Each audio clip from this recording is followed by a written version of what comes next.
We proudly welcome artist Samantha Sherry as our sponsor on the How to Love Lit podcast. Sam is a world-class artist specializing in animal portraits. We invite you to check out her work at samanthasherry.com. Tell her Christian Gary sent you. Again, samanthasherry.com.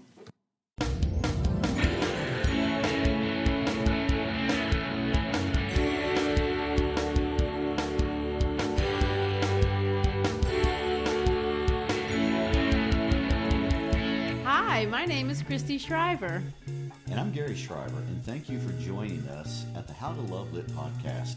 This is our 13th episode, and we're really glad that you're sticking with us as we make it halfway through our third book. If you've listened to the previous episodes, you know that Christian and I both are advanced placement and international baccalaureate teachers. But if you're not from the United States or attend an American-style system of school, you may not know what that is. So Christy, before we get started today, take a minute and tell us a little bit about your background in teaching and what exactly does it mean to teach AP and IB. Sure, Gary. AP is the acronym for Advanced Placement, which is a program developed by the College Board here in the United States. As everyone knows, it's absolutely impossible to know what everyone is teaching in classrooms across the world. So if you don't know what someone's teaching, how can you possibly know the value of their education? So the College Board, as well as the International Baccalaureate Program, seek to guarantee some sort of equity in education by creating exams that allow students to showcase what they have learned during their high school career, meaning that it's kind of an equal playing field no matter where in the world you've gotten your education. Some people think that this means that these programs are prescribing what you teach in a way that could be somewhat undemocratic or tell you what you have to say, but in fact, neither of these programs do that at all. What they do is they create systems of testing that test open-ended questions so they can see how students have learned skills. In my case, we teach analytical reading and writing, so students are given passages and essay questions, and they have to respond to prompts during a time setting. Currently, I teach language and composition. So our exam was May 13th. So on that day, my kids sat for 3.5 hours responding to prompts written by the College Board. Tell us about your exams, Gary. My experience is in teaching 4 different AP subjects, but they're all in the social sciences. I do AP Psychology, AP U.S. History, AP U.S. Government, and AP Comparative Government. And our exams are usually more content-driven. They're not so much skills-based like your English exams are. So there's a very large body of knowledge they have to be aware of to get a passing score on the exam. All right, well, hopefully they've done well this year. We'll find out, I guess, in a couple of months. It's pretty grueling for the students. Ha ha. Oh. It's our revenge. That's true. But, of course, reading the exams is no thing.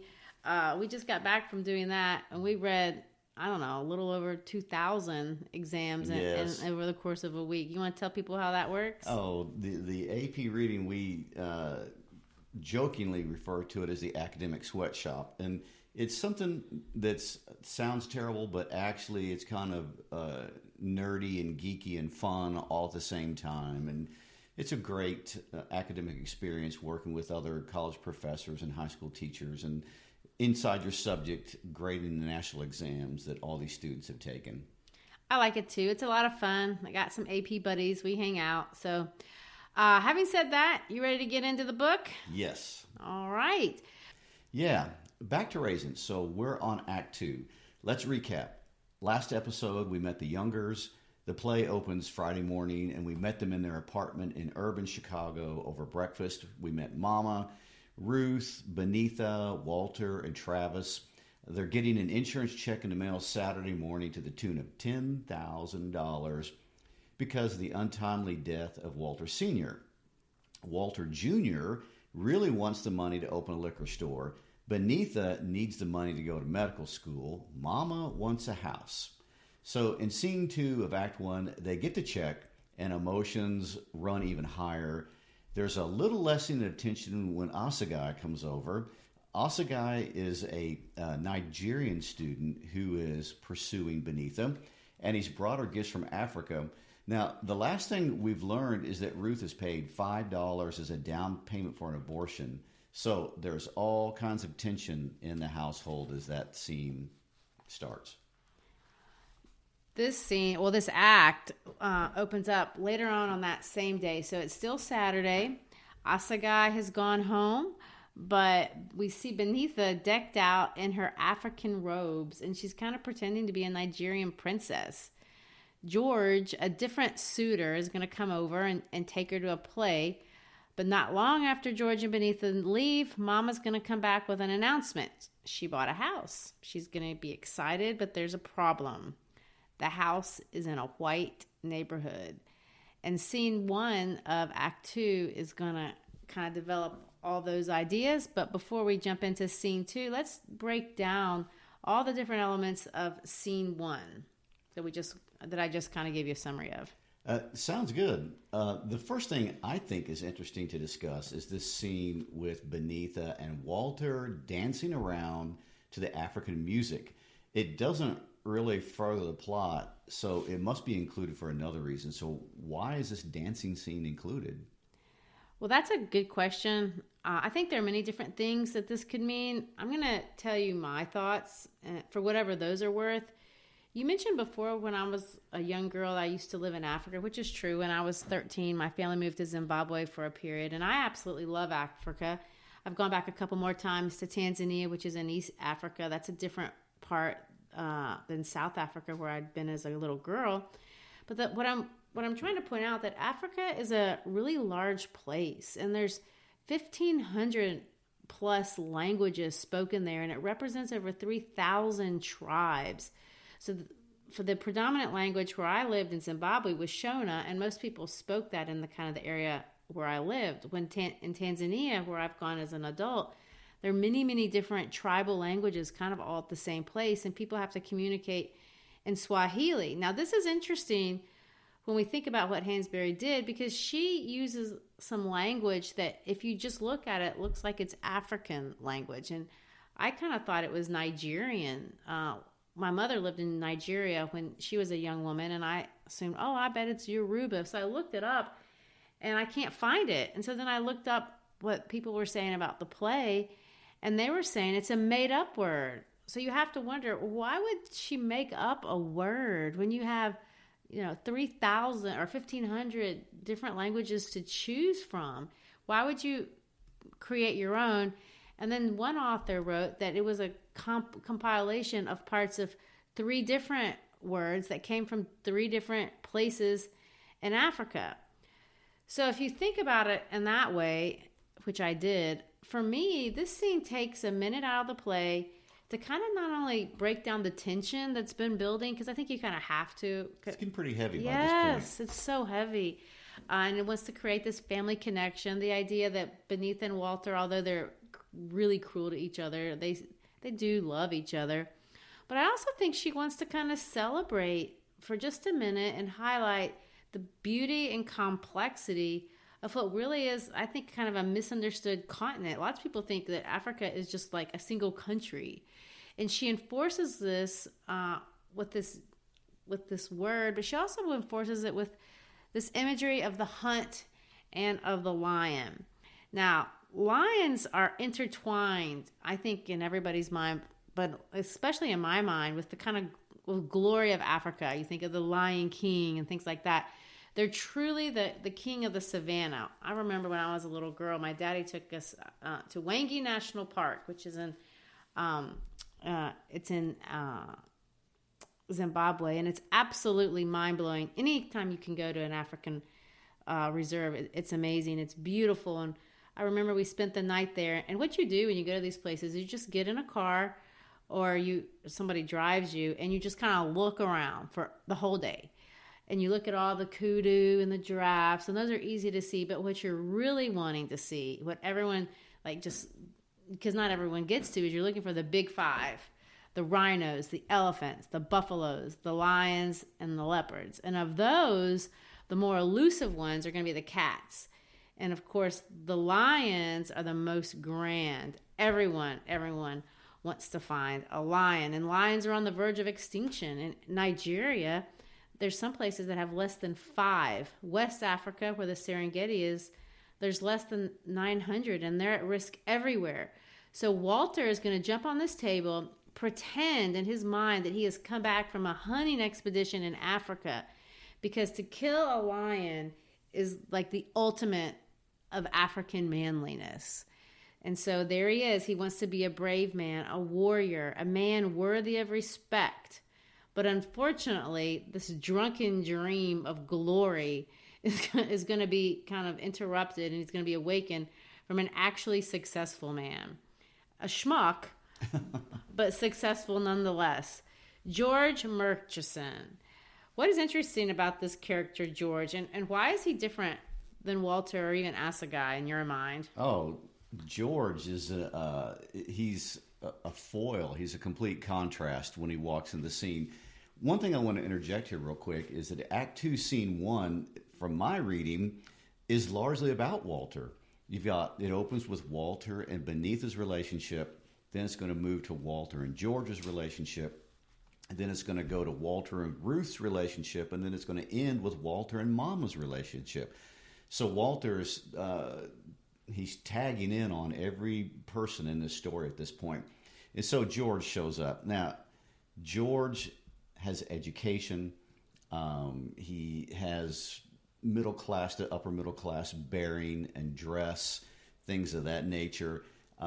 He represents some kind of class that Walter is immediately jealous of, or Walter's made uncomfortable by. And what I want to point out is that Walter does kind of a man thing. Now, men like to establish hierarchies with other men. And whether they're aware of it or not, if you put 5 guys standing in a circle looking at each other, each one of them will find a way to make themselves in their own mind more dominant than the other guys in a group. They'll pick an attribute or a skill.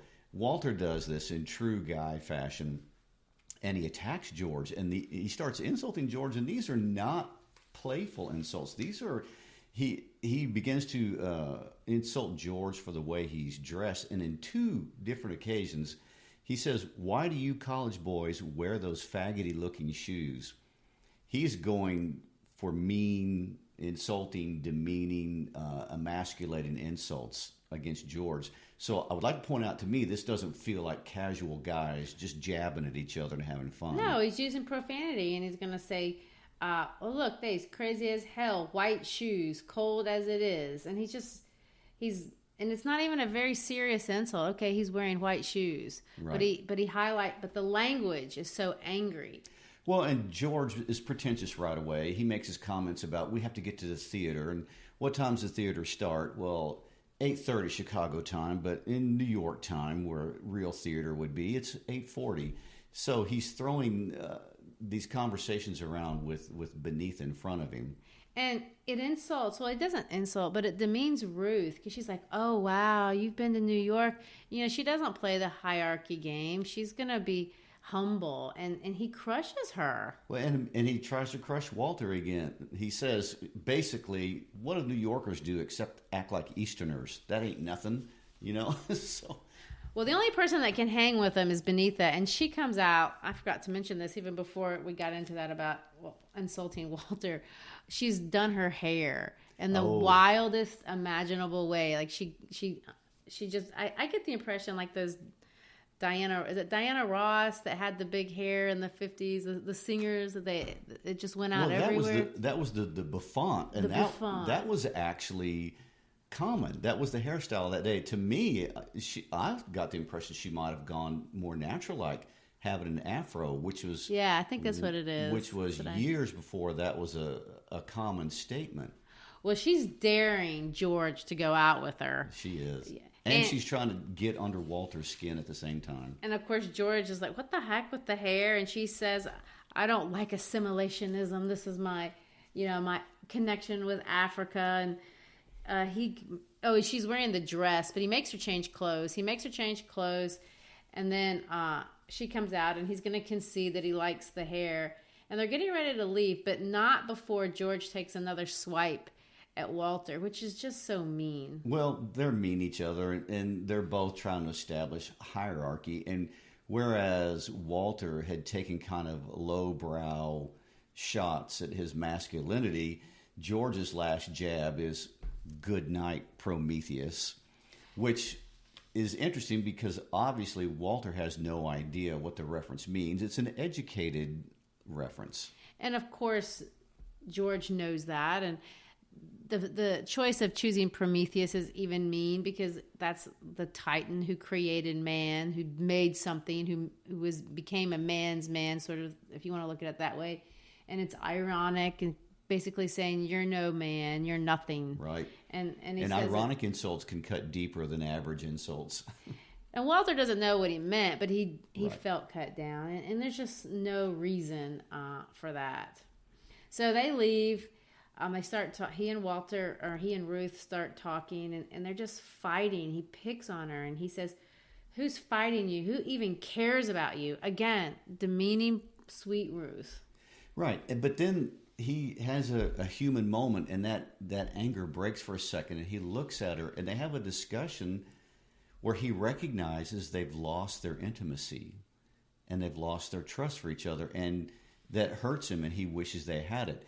And of course, if you want to get into some of the psychology of it, he's struggling so hard with his masculinity that, yes, if he is having trouble respecting himself, he's having trouble believing that his wife respects him, whether she is or not. It's strictly in his head. Yeah, but it's so abusive, and she apologizes for getting pregnant, and she wants so much to please him. Can I get you some milk and all this stuff? But of course it doesn't help. It's not what he needs, it's not what he wants, and it's not going to fix anything. And so they go on like this. He does soften, I'll concede, until Mama comes in. Then we're back in trouble again. Oh yes, because Mama's done something, and it's a big something. It is a big something. Mama has bought the house. And he doesn't really take it well. He takes it, I'm going to say horribly would be a good word to describe how he takes it. But Ruth takes it well. She's so happy, and she just begs him, please, just be happy. Just be happy for a moment. We're going to have, this nice house, and we're going to not have to sleep in the same room, and we're going to have a yard and a garden. And they just take a moment and dream on what that could be until Mom adds the small detail that may end up being another issue. Well, that will be an issue. And I want to talk about Walter's reaction to the house buying. He just can't contain his bitterness. He's shattered, and his bitterness is uncontrollable. And it's because it's about hope. Now, his hope has been destroyed by her spending money on a house. So hope is about the future. And hope in the future makes the present bearable, no matter what it is. But when your hope gets destroyed, it guts your ability to survive today. So his hope has been gutted, been destroyed, and now he sees no way forward to even survive the day. So buying a house has brought different reactions. So the same news devastated the hope in one person, and it caused jubilation in another. Well, it did, because Ruth is saying, hallelujah, goodbye misery. I don't ever want to see your ugly face again. Now, you think she'd be talking to George if you just read that sentence, but she's not. Right. She's talking to the house. Yeah. And Mama says, when she goes to talk to Walter directly, she said we was going backwards instead of forwards, talking about killing babies and wishing each other was dead. Mama's saying, I did this out of the best interest of the family. His response is, what you need me to say you done right for. You, the head of the house. You, the head of this family. You run our lives like you want to, which she doesn't, but he's insulting her. He goes on to say, so, you butchered up a dream of mine, you who always talking about your children's dreams. So his insult is now cutting at the heart of her mothering. Yes, and he accuses her of stealing something that he really had no right of. Making her responsible for his own happiness is not a fair thing to do at all. She's not required to do that for him. Well, is it safe to say that in Act 2, Scene 1, Walter is a very, very bitter, angry man? Yes. Okay. I think we've clearly established He's that. a schmuck. I will say this. Ruth isn't upset, and she asks Mom, I like this. She goes, is there is there a whole lot of sunlight? And remember, sun represents hope. And Mama says, yes, child, there's a whole lot of sunlight. And so she gets a happy. And they talk about a yard for Travis to play in and a place to dig a garden. So their dream is about family. Yeah, and it looks like it could happen. Yes. With or without Walter. Or they may drag Walter. I guess they assume he'll come along. He's got to stay somewhere. What's he going to do? All right, scene 2 takes place Friday night a few weeks later. So at Rise, they're packing crates, trying to get kind of things ready to go. And we see George and Benita talking again. It's an interesting exchange between these two. Maybe you can give me some enlightenment as to why this crops up right here in the book.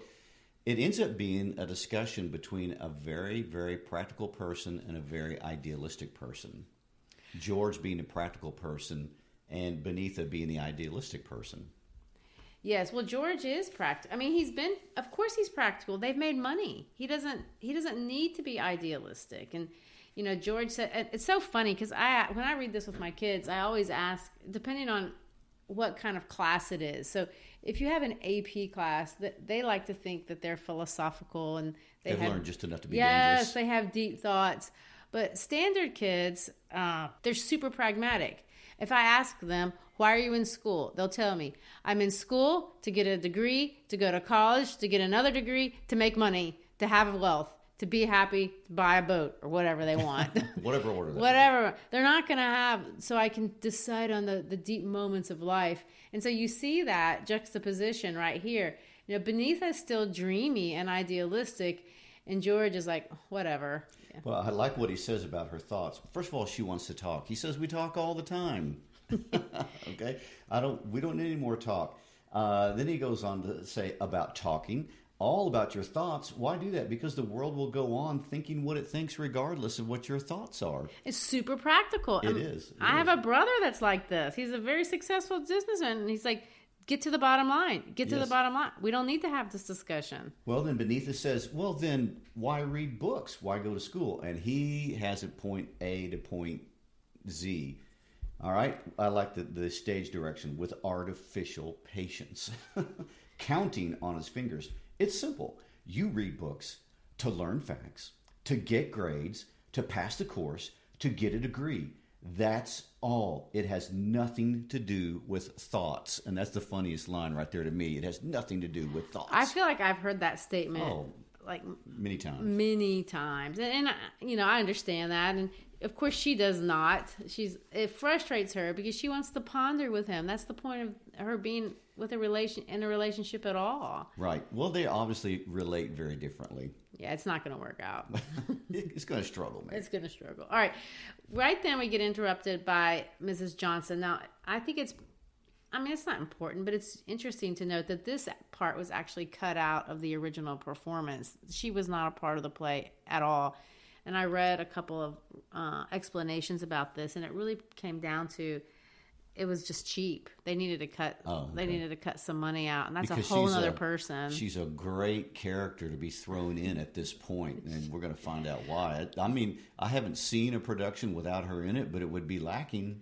Well, it is in one sense, and it made it longer, and so they were trying to shorten it up a little bit, and they said, she's cute, she's funny. She's relatable, but she's got to go. I guess I'm not a director. I know they have to make tough choices. But anyway, it's super funny. Mrs. Johnson is also extremely unlikable. She is. And her nuances jumped out at me, and I think she's worthy of discussion because of that. So Mrs. Johnson, first of all, is the older busybody that just shows up, and to understand her, you have to understand that she's nice. Now, there's a very big difference between nice and kind, okay? Kind is somebody who looks out for your best interest. Nice is somebody who's setting you up to use you and hoping that you don't detect it. Okay? Oh, yeah. Well, Mama's already asked to borrow some sugar or something earlier in the play, and she told her no. Well, there you go. And she's also passive-aggressive. And what's interesting about passive-aggressive people is that you feel it before you know it. And so if you're watching this play, you can instantly feel the passive aggressiveness of this woman in the play. Well, for one thing, she's too nice. I'm just so happy for y'all.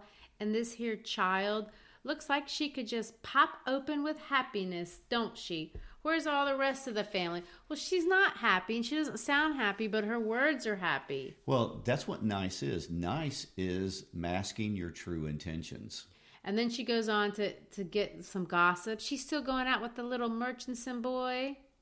And then she goes, that's lovely. You got lovely children. And, of course, Mama's like used to it. Do you want pie? Get her some pie. Right. She understands that the compliments are a setup, that they're not genuine. And then she does the meanest thing of all. I guess y'all seen the news, what's all over the colored paper this week. And Mama's going to say, no. She goes, you mean you ain't read about them colored people that was bombed out their place out there? Ain't it something how bad these here white folks is getting here in Chicago? Lord, getting so you think you right down in Mississippi. Of course, I think it's wonderful how our folks keep pushing on out. You hear some of these Negroes around here talking about how they don't go where they ain't wanted and all them. But not me, honey. Wilhelmina Othello Johnson goes anywhere, anytime she feels like it. Which is not true. Now, this is my take on this, looking from the psychological angle. She shows up, I think that she's angry because she resents that the younger family is going to make a move to rise above her station in life. And she's going in there to subtly terrorize them and undercut it and try to prevent it from happening. Oh, she's like every sideline, what do they call them, quarterbacks? Armchair quarterbacks. Armchair quarterbacks, to use the Teddy phrase. She's not getting in the arena, but she'll judge everyone else who does. Well, what's interesting is that people who are non-competitive, like Miss Johnson, they resent it when your drive to succeed exposes their lack of confidence. And when their lack of confidence is exposed, that's when they go about the business of trying to shoot you down. But she does it super mean and super nice all at the same time.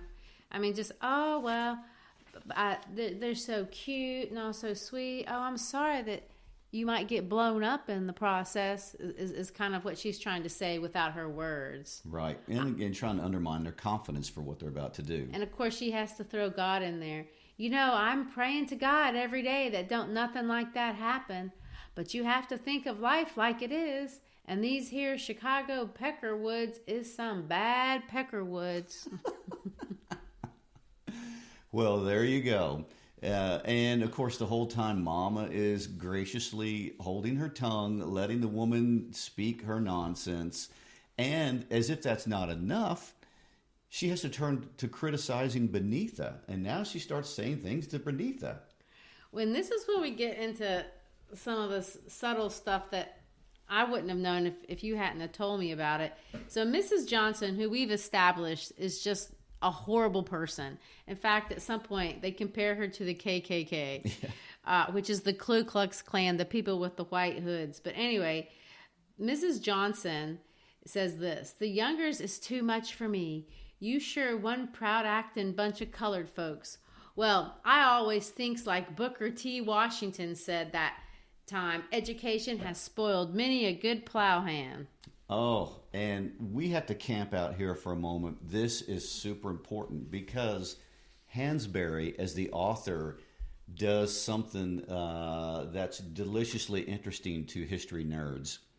And we would pick up on this, okay?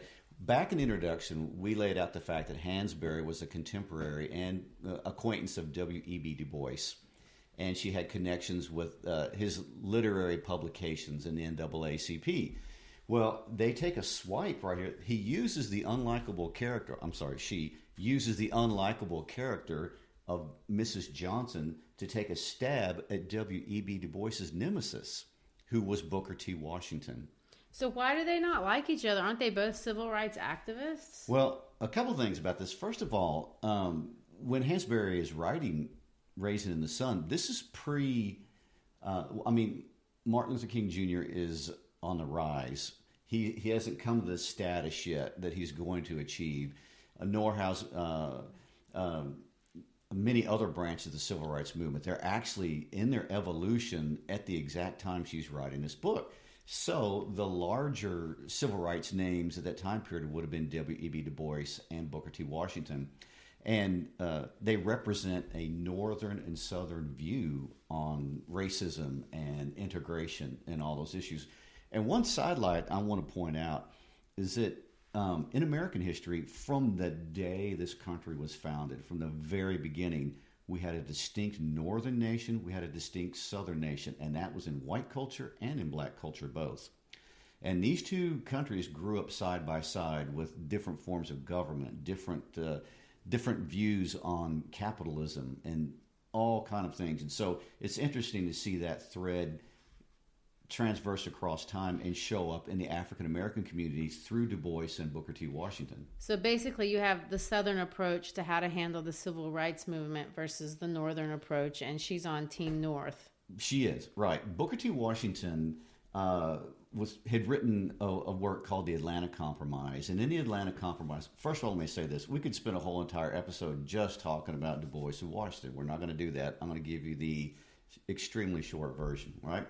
The Atlanta Compromise, which was promoted by Booker T. Washington, was that African Americans should work for economic opportunity and worry about political equality later on, that they should accept the current discriminations in the South as they were and work for equality through economic means. Well, Booker T. Washington was born a slave. He came directly out of that era. He's educated. He's educated at Hampton Institute, a Freedmen's Bureau school, and Wayland Seminary. So he has a very different experience. W.E.B. Du Bois is been from a family of free blacks for several generations. He went to the University of Berlin and got a doctorate at Harvard. So he's traveled. He has a whole different experience. And Du Bois, who was Hansberry's contemporary and mentor, was, we demand equality on all fronts now, immediately. And so you have Du Bois founding NAACP to promote that. You know, he writes The Souls of Black Folk, which is one of his super important works, contrasted from Up From Slavery, which is Washington's seminal work. And anyway, we could go on and on and on. So we have a Southern African American experience and a Northern African American experience, and Hansberry's taking a dig at the South. So he basically, Booker T saying, we have to go this slow. You don't realize how many people we have here. We got to get some money, like the George Murchison approach. Yes. And she's the beneath it. No, I want my dignity. And I can understand where she's coming from. Well, I can understand where they're both coming from. Right. And so did the African community in the 1950s. And so the point being, to me, I just find it fascinating that this is where her artistry comes out. Hansberry cleverly works in a super important historical reference that I think could get overlooked if I didn't dwell on it. Coming out of the mouth of chumpy old Mrs. Johnson. Well, I think it's super important that Mrs. Johnson is given the perspective of Booker T. Washington on top of the words. Oh, dear. Well, the last thing she says is, Mama, if there are two things we as a people have to overcome, one is the Ku Klux Klan and the other is Mrs. Johnson. Which, can we take that as yet another dig at Booker T. Washington? I know, poor thing. Yeah. Well, anyway, Walter, we're going to find out, has been gone. And he comes back in, and his boss has called. He's been skipping work for 3 days. And he's spent those 3 days basically at the Green Hat, which is just a funny name for a bar that he sits at. It's a jazz bar, and he's been there for 3 days, moping and boping. He goes walking, and he goes to the Green Hat. He goes walking again, and he goes to the Green Hat. And you know where he's going? To the Green Hat. And he goes, you know what I like about the Green Hat? They have this cat they got there who blows a sax. He blows, he talks to me. He ain't about 5 feet tall, and he's got a conked head, and his eyes is always closed, and he's all music. Good grief. Well, he appreciates the guy's lostness in his art. And he appreciates not having to take responsibility for his own life. Makes me mad. Oh, okay. Just saying. But anyway, Mama has been thinking about this, and she does something that I want to hear your opinion on. She's made a decision. She says this, listen to me now. I say I've been wrong, that I've been doing to you what the rest of the world been doing to you, Walter. What you ain't never understood is that I ain't got nothing, don't own nothing, ain't really wanted nothing that wasn't for you. There ain't nothing as precious to me. There ain't nothing worth holding on to. Money, dreams, nothing else if it means it's going to destroy my boy. I paid the man $3,500 down on the house. That leaves $6,500. Monday morning, I want you to take this money and take $3,000 and put it in a savings account for Benita's medical schooling. The rest you put in a checking account with your name on it. And from now on, any penny that come out of it or that you go in it is for you to look after, for you to decide. It ain't much, but it's all I got in the world, and I'm putting it in your hands. And I'm telling you to be the head of this family from now on, like you're supposed to be.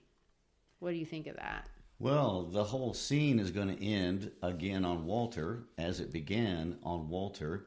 And now Walter is going to go from complete crushed in his hopes to all of a sudden his dreams are back. It's going to be interesting, the effect it's going to have on him. And Mama says, I ain't never stopped trusting you, like I ain't never stopped loving you. And of course, his accusations were, you didn't love me because you spent all the money on a house and things of that nature. And Walter, does he even say thank you? He just moves on so quickly to his joy. Well, he's super excited. Now, you're a parent. You got a daughter and a son. Is this wise of Mama? Is this fair? I mean, I know you've read the rest of the play, but if you hadn't, and you were looking at this, and you look at Walter, where he is at his life, is there value in what she's doing? She knows he can blow it. Right. And interesting side note. First of all, he's in his mid-30s. Right. This is a dream. These are his plans. He's talked about it a long time. She is willing to spend $3,000 to prove her love to him. Wow. And so, if she gives him the money and he blows it, she has a son. I can't speak for how a woman would react to that, but I'm projecting that the woman would say, I proved my love to you. I gave you all that I had left. So the idea being, if she doesn't give it to him, in her mind, he'll always be low, no matter what. And she will always be failing as a mother in his eyes. Well, he's happy for the moment. And he is. And the first thing he does, the first person he goes to is his son, Travis. And he begins a conversation with Travis that will end the section. He goes on to say, you wouldn't understand yet, son, but your daddy's going to make a business transaction that's going to change our lives. And he goes on to talk about he's going to be a businessman. I mean, after a day of conferences and secretaries getting things wrong the way they do because an executive's life is hell, man. It's going to be all hard work. But he's excitedly telling dreamy. He's telling his dream to his son. And then he says later on, we're going to cover the floor with catalogs of all the great schools in America around you. In other words, I'm going to take my success and transfer it on to you. And he goes on to say, he ends the whole scene with, you just name it, son, and I hand you the world. So Walter is desperately wanting the dignity to give his son something of value and worth. He desperately wants his son's respect to end that scene. Well, we'll conclude there. A lot going on. Next week, we're going to finish scene 3 of Act 2, and then we'll take on Act 3, which only has one scene, so that won't take too long. Well, and that'll conclude and wrap that up, and we'll see how everything's going to wind up in the end for the younger family in that scene. Well, we hope you've enjoyed it. Please subscribe. Visit our website at howtolovelitpodcast.com. There you go. See us on Facebook, on Instagram, social media. Please write us. Tell us your thoughts. Tell us your suggestions, your ideas. We'd love to hear from you. Peace out.